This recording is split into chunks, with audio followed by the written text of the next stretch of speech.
Spika, serikali imeendelea kuelekeza nguvu kwenye sera za kiuchumi jumla na sera za uchumi katika ngazi za chini zinazogusa wananchi wa kawaida.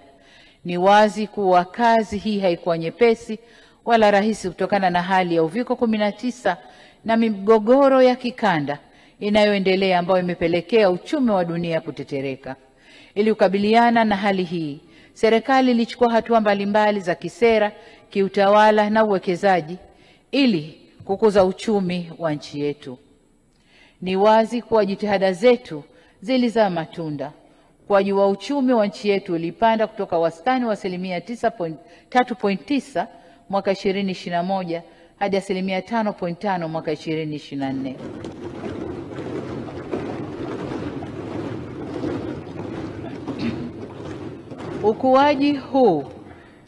Ukuaji huu uko juu ya wastani wa ukuaji wa bara la Afrika ambao ni 4% kwa mwaka 2024.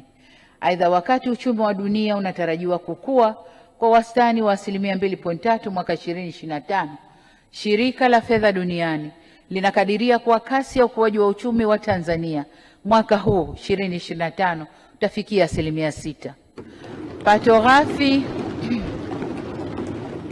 Pato ghafi la Tanzania la taifa limeongezeka kutoka shilingi trilioni 156.4 mwaka 2021 hadi kufikia shilingi trilioni 205.84 mwaka 2024. Hivyo basi pato la wastani la Mtanzania nalo limeongezeka kutoka shilingi bilioni 2,367,411 mwaka 2020 hadi shilingi milioni 2,938,634 mwaka 2024. Pia shilingi yetu imeendelea kuimarika.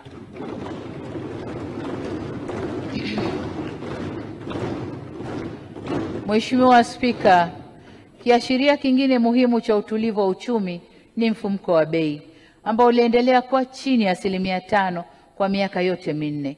Kiwango hiki sio tu kipo ndani ya lengo letu kama nchi la kuhakikisha hakizidi 5%, bali pia ni miongoni mwa viwango bora Afrika Mashariki na kiko chini ya wastani wa mfumuko wa bei ulioshuhudiwa barani Afrika, hali inayotokana na utekelezaji madhubuti wa sera za fedha na bajeti na uhakika wa upatikanaji wa chakula katika masoko ya ndani kutokana na kukuza tija katika kuzalisha au uzalishaji wa chakula. Mheshimiwa Spika, mauzo yetu ya bidhaa nje ya nchi yameongezeka kutoka dola za Marekani bilioni 6.39 mwaka 2021 hadi kufikia dola za Marekani bilioni 8.7 mwaka 2024, na kutunisha akiba yetu ya fedha za kigeni ambapo hadi mwezi Aprili 2025 tulikuwa na akiba ya dola za Marekani bilioni 5.6 inayotosheleza kuagiza bidhaa na huduma kwa miezi 4.5 kama ilivyo lengo la Jumuiya ya Afrika Mashariki. Aidha, kufuatia marekebisho ya sheria ya madini sura ya 123, Benki Kuu ya Tanzania iliweza kununua na kuweka na kuwa na akiba ya kilo za dhahabu 3,424 zilizonunuliwa kwa gharama ya shilingi bilioni 702.3, na ununuzi unaendelea ili kuimarisha zaidi kiwango cha akiba tulicho nacho. Mheshimiwa Spika, kuhusu suala la makusanyo ya kodi, nilielezea Bunge kwamba ningependa kuona wafanyabiashara, wawekezaji na wananchi wanaelimishwa na kutambua kwamba kodi ndio msingi wa maendeleo ya nchi na hivyo wawezeshwe kulipa kodi bila kutumia mabavu. Katika kufikia azma hii, serikali imeimarisha mifumo ya kielektroniki ya ukusanyaji mapato, udhibiti wa mianya ya kupoteza mapato, kuanzisha jukwaa la kodi na uwekezaji na kuijengea uwezo mamlaka ya mapato Tanzania na mamlaka nyingine za ukusanyaji mapato ya serikali. Jitihada hizo zimeongeza ukusanyaji wa mapato ya ndani kwa mwezi kutoka shilingi trilioni 1.51 mwezi Novemba 2020 hadi shilingi trilioni 29.09 mwezi Machi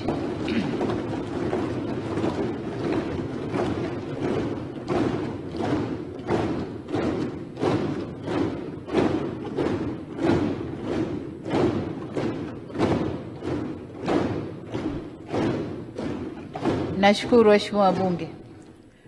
Kwa hiyo tumefikia shilingi trilioni 3.09 mwezi Machi mwaka huu 2025, ikiwa ni ongezeko la 104%. Ili kuimarisha zaidi usimamizi wa kodi nchini, niliunda tume ya Rais ya marekebisho ya kodi ambayo tunatarajia itakuja na mapendekezo yatakayoleta mageuzi ya kiutendaji kwenye mifumo wa utozaji na ukusanyaji wa kodi nchini. Mheshimiwa Spika, ili kutoa huduma bora kwa wananchi, bajeti ya serikali imeongezwa kutoka shilingi trilioni 34.88 mwaka 2021 hadi shilingi trilioni 50.29 mwaka 2024/25, ikiwa ni ongezeko la wastani wa 8.84% kwa mwaka. Nalishukuru sana bunge hili kwa kupitisha bajeti hizo.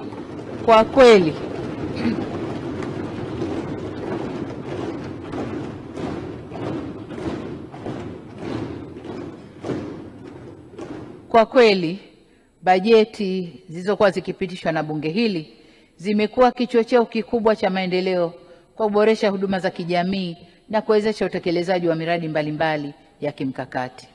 Mheshimiwa Spika, hadi kufikia Mei 2025, deni la serikali lilifikia shilingi trilioni 107.7. Kati ya deni hilo, deni la nje ni shilingi trilioni 72.94 na deni la ndani ni shilingi trilioni 34.76. Kuongezeka kwa deni la serikali kumetokana na sababu mbalimbali. Mojawapo ni kupokelewa kwa fedha za mikopo mipya na ya zamani ambayo mikataba yake iliingiwa tangu serikali za awamu ya nyuma kwa ajili ya utekelezaji wa miradi ya maendeleo. Ni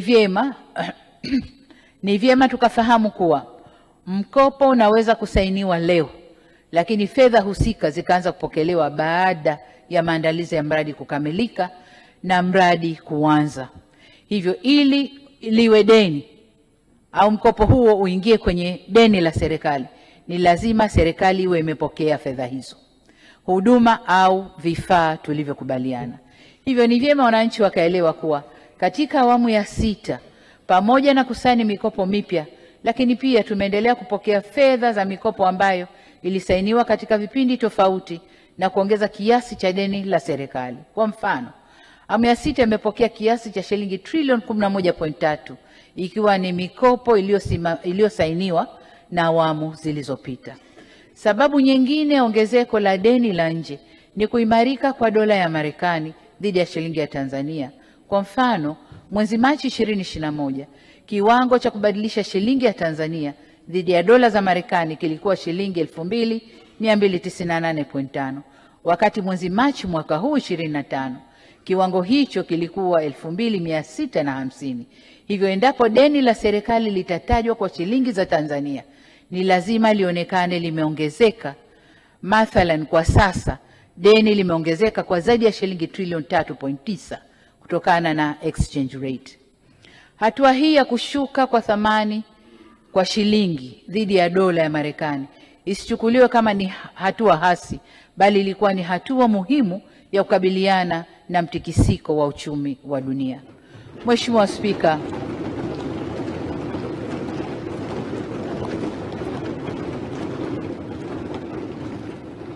Spika, kuhusu mwenendo wa ulipaji wa deni la serikali, napenda kutaarifu kuwa malipo ya deni la serikali yamekuwa yakiongezeka kutoka shilingi trilioni 8.22 mwaka wa fedha 2021 hadi kufikia makadirio ya shilingi trilioni 14.20 kwa mwaka 2025/2026. Ongezeko hili ni kutokana na kuiva kwa mikopo ya muda mrefu na mikopo yenye masharti ya kibiashara iliyokopwa katika awamu zilizopita kwa ajili ya miradi ya maendeleo. Aidha, kuongezeka kwa malipo ya deni hasa la nje kumesababishwa pia na mabadiliko ya mara kwa mara ya riba katika masoko ya fedha ya kimataifa kutokana na sababu mbalimbali zikiwemo athari za uviko 19 na uamuzi wa hazina ya Marekani kubadilisha viwango vya riba vya dhamana za serikali ya nchi hiyo. Mabadiliko hayo yalisababisha baadhi ya nchi zinazoendelea hasa Afrika kushindwa kulipa madeni kwa wakati. Mheshimiwa Spika, ongezeko la deni la ndani limechangiwa na mikopo kugharamia miradi maendeleo na kulipa madeni ya ndani yaliyoiva kwa wawekezaji wa dhamana za serikali kwa utaratibu wa kulipia mtaji wa dhamana za serikali zilizoiva. Aidha, tulifanya maamuzi ya kutambua madeni mengine ya mifuko ya hifadhi ya jamii kwa serikali kupitia hati fungani maalumu isiyo taslimu yenye thamani ya shilingi trilioni 2.67. Kati ya kiasi hicho shilingi trilioni 2.18 madeni ya PSSSF ya waliokuwa wafanyakazi wa serikali kabla ya 1999 maarufu kama pre-99. Shilingi bilioni 400.71 ni madeni ya NSSF ya muda mrefu na shilingi bilioni 63.52 ni madeni ya kampuni ya ubia ya mifuko ya pensheni yani PPP, Pension Property Limited. Kampuni hii ilifadhili miradi ya serikali kwa kutoa mikopo kwa vipindi tofauti kwa ajili ya kugharamia utekelezaji wa miradi ya serikali ambao ni ujenzi wa ukumbi wa bunge hili letu Dodoma, na ujenzi wa chuo cha sayansi ya teknolojia cha Nelson Mandela Arusha. Madeni haya hayakuwahi kuwa sehemu ya deni la serikali. Kiasi cha shilingi trilioni 2.2 kilichobaki kinatarajiwa kuanza kutambuliwa ndani ya miaka mitatu ijayo kwa kuanza na mwaka 2025-2026 ambapo deni la kabla ya mwaka 1999 kiasi cha shilingi bilioni 630 litatambuliwa na deni la NHIF kiasi cha shilingi bilioni 180 zilizotumika kujenga hospitali ya Benjamin Mkapa Dodoma.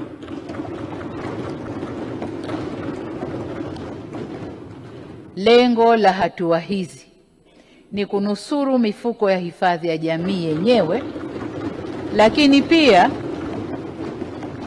lakini pia kuhakikisha wastaafu wetu waliotumikia taifa wanapata mafao kwa wakati.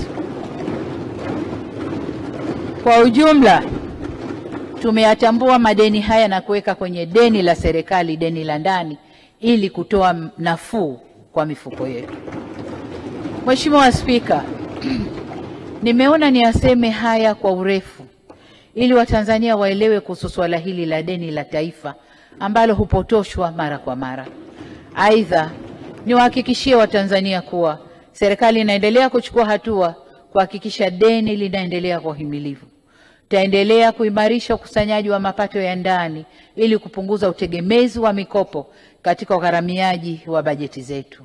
Tutaendelea kuelekeza fedha za mikopo katika miradi inayokuza mapato ya ndani na mauzo ya bidhaa na huduma nje ya nchi.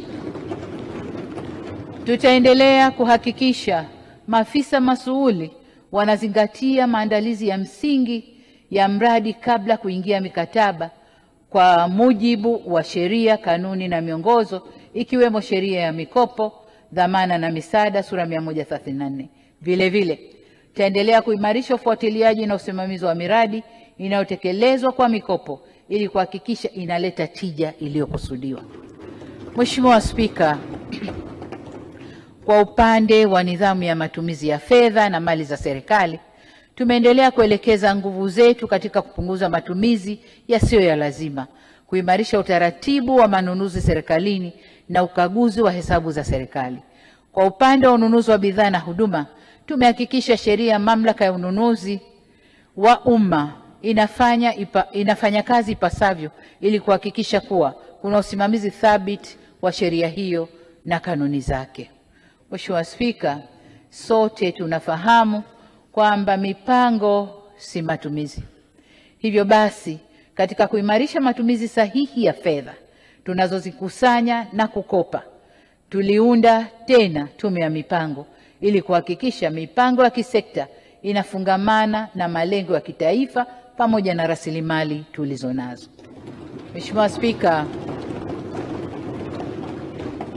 tumesimamia utekelezaji wa Dira ya Taifa ya Maendeleo ya mwaka 2025 kwa mafanikio makubwa. Uchumi umekuwa na nchi kuweza kuingia katika kipato cha kati, ngazi ya chini, na kuimarisha maisha ya Watanzania. Serikali imekamilisha maandalizi ya Dira ya Taifa ya Maendeleo ya mwaka 2050. Dira hiyo mpya tutakayoizindua rasmi mwezi Julai, mwezi unaofuata, itatupa mwelekeo utakaowezesha taifa letu kupiga hatua zaidi za maendeleo. Niwashukuru wote waliohusika kuitayarisha, hususan wananchi walioeleza bayana mahitaji na matarajio ya Tanzania wanayoitaka kuiona katika miaka 25 ijayo. Mheshimiwa Spika, vile nafurahi kwamba tumefanya mazoezi tulioimarisha mfumo wetu wa takwimu au takwimu muhimu katika kufanya mipango yetu. Mwaka 2022 tulifanya sensa ya watu na makazi, tukiendeleza utamaduni wetu wa kufanya sensa kila baada ya miaka 10. Vile tulifanya utafiti wa mwenendo wa idadi ya watu na masuala ya afya. Zaidi ya hapo, na kwa mara ya kwanza katika historia ya nchi yetu, tuliweza kufanya sensa ya majengo kote nchini. Mazoezi yote haya yametuwezesha kupata taarifa muhimu zitakazotusaidia kupanga mipango yetu ya maendeleo kisayansi zaidi. Mheshimiwa Spika,